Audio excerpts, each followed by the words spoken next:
throne. You are the glorious God. We bow before your throne. We worship at your feet. Bow before your throne. You are the glorious. Oh, we bow before your throne. Oh, we worship. Oh, we bow before your throne. You are the glorious God. Bow before your throne. Worship at your feet. Bow before your throne. You are the glorious God. Bow before your throne. Worship at your feet. Bow before your throne. You are the glorious God.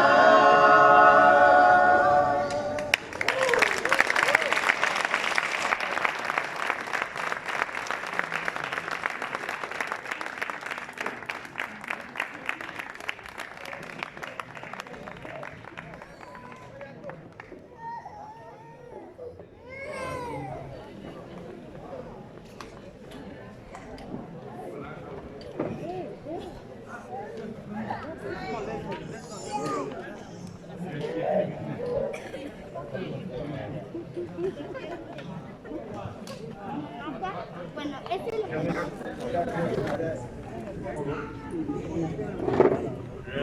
Kamini mono kadi de Victoria e biyo bismillah ma do e yalo ma ci samanda da Afrika mi bismillah ma e kamini guru Victoria fo bismillah ma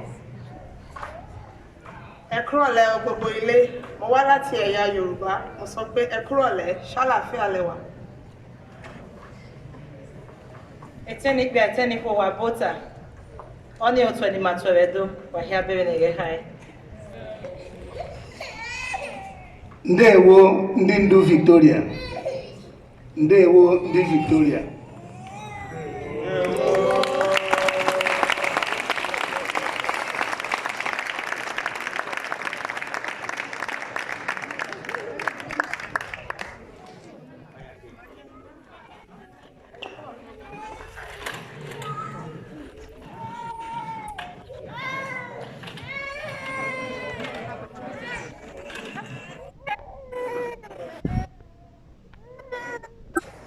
Arratsaldeon guztioi.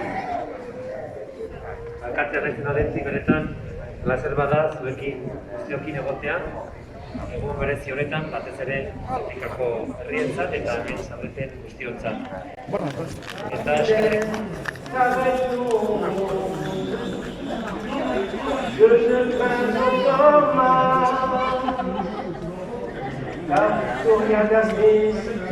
est avec nous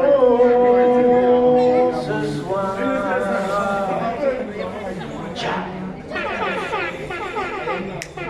Bienvenidos en Viva Africa. Sorional. Music man.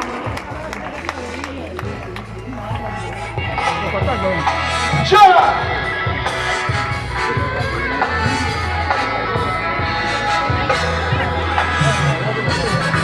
Especial dedicada a la cuna de la humanidad que se llama África. Este soir vamos a bailar, como se dice, la música reggae. Musique qui vient du ghetto a fait de nous des hommes de là-haut. La musique qui vient du ghetto a fait de nous des hommes de là-haut. Nous prêchons la non-violence et nous combattons contre l'ignorance. Nous prêchons la non-violence et nous combattons contre l'ignorance.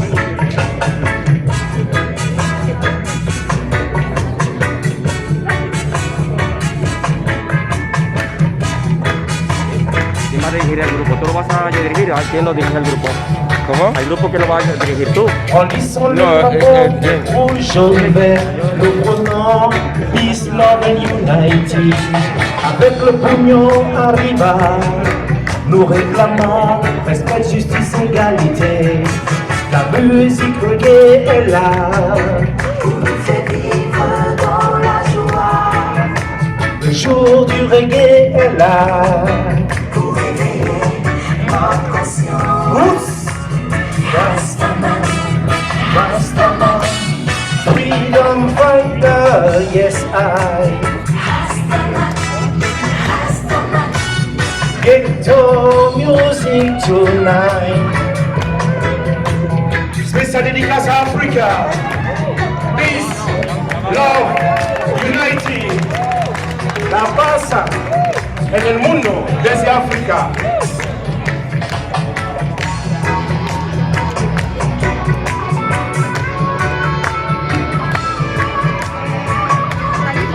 No, ya, tenéis que estar allí ya. Vale. Ya, pero ya. Es que si no, no Sí, va. Así que va no live. No, pues vamos. Tienes que ya estar. Sí. Cultura.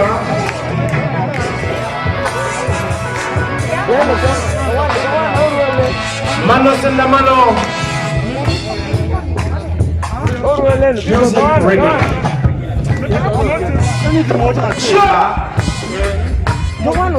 Hoy hablamos de África, pero hablamos del mundo. Necesitamos paz social, amor, Giovanna, Soronum. y mucha salud. Oh, Polaro. Respeto, damas y caballeros, hay que respetar y respetar. La música reggae es todo respeto. Oh, se cielo no munne. Ngwan. Giovanna. Le drapeau rouge, jaune, vert, volant, peace, love and unity. Avec le pognon arriva, nous réclamons respect, justice, égalité. Allez, Chuno. Le jour du reggae est là.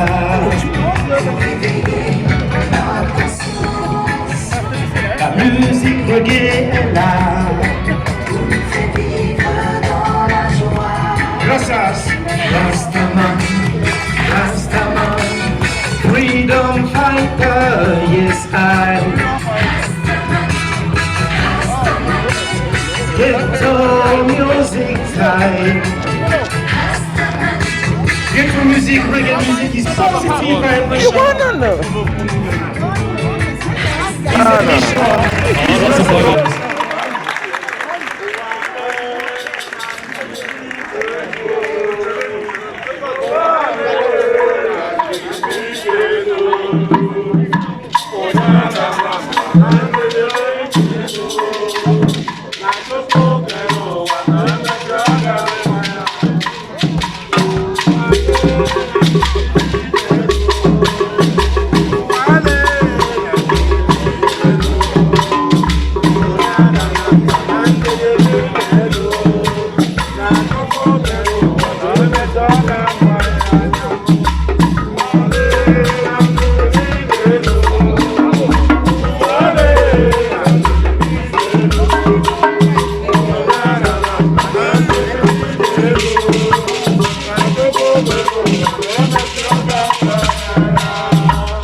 que como alcalde de la ciudad es un placer poder estar disfrutando de este fantástico día, el Día de África, de la Unión Africana, con todas y todos vosotros. Africanos, africanas de diferentes pueblos, como hemos podido comprobar ahora mismo, pero que residís y vivís en Vitoria-Gasteiz y al que aportáis mucha riqueza, mucha cultura, mucho conocimiento y un elemento fundamental de las sociedades modernas, la diversidad y la tolerancia y el respeto al diferente. Hoy hace 58 años que surgió la Unión Africana, una unión que fundamentalmente planteaba la unidad de los pueblos africanos, la solidaridad de los pueblos africanos y la cooperación entre ellos. Y creo que son principios absolutamente necesarios, no solo para el continente africano, sino para el planeta, para Europa y para el conjunto de continentes. La unidad de los pueblos diferentes, pero todos humanos. La colaboración, la solidaridad, la cooperación entre unos y otros, el respeto a la diversidad, la igualdad, la libertad, son principios básicos absolutamente necesarios para hacer no solo de África, de Euskadi o de Europa una sociedad próspera, sino también de este planeta. Por eso, estos últimos días vivimos también con preocupación las noticias que llegan de las fronteras entre Europa y África, especialmente en el norte de África, en Ceuta también, Melilla, y situaciones que evidentemente demuestran que todavía hace falta mucho trabajo para lograr la igualdad de los pueblos, para buscar una justicia que permita a cualquier persona, independientemente de donde nazca, poder vivir dignamente. Y por eso hoy quiero agradeceros a toda la comunidad africana en Vitoria-Gasteiz vuestra aportación a la ciudad, el enriquecimiento cultural que la hacéis y también apoyaros en esa causa para hacer no solo de África, sino del mundo entero, un mundo justo, un mundo solidario, un mundo libre y un mundo igualitario. Así que, zorionak, eskerrik asko egiten duzuen ekarpenagatik Gasteiz hirira, ongi etorriak izan zaitezte beti hiri honetara, eta denon artean seguru lortuko dugula, horrelako printzipioak eramaten aurrera, seguru lortuko dugula gizarte hobea. Arratsalde honetan.